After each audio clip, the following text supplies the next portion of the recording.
अस्सलामुअलैकुम दोस्तों, आज गर्मी बहुत है लाहौर में, तो हमने सोचा कि पहले सरदाई पी लें। अभी पी हमने सरदाई के बाद कज़न कह रहे हैं कि नहाने के लिए जाना है, तो हमने प्रोग्राम बना लिया है। नहाने के लिए निकलते हैं, यहाँ से घर नहीं जाते, सीधा नहाने के। फिलहाल भी नहाने जाएंगे आप? जी जी, इंजॉय करेंगे। मुजफ्फर भाई आपका भी रहता है?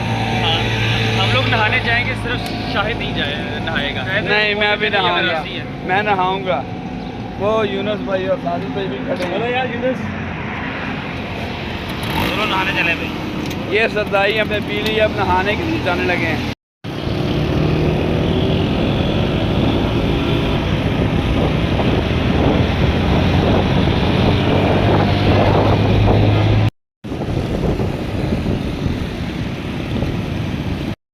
चलो बिलाल भाई, मैं यूनुस भाई फुल एंजॉय करने के लिए स्विमिंग पूल में पहुंच आए हैं और हम फुल गर्मी एंजॉय कर रहे हैं। ये देखें,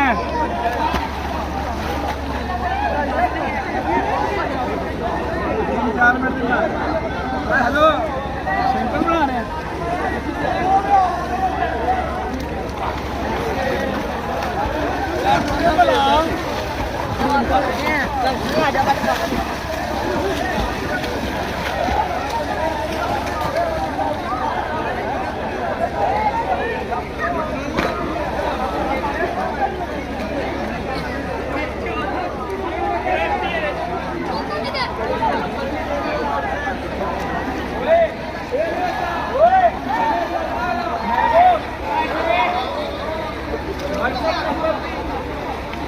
सर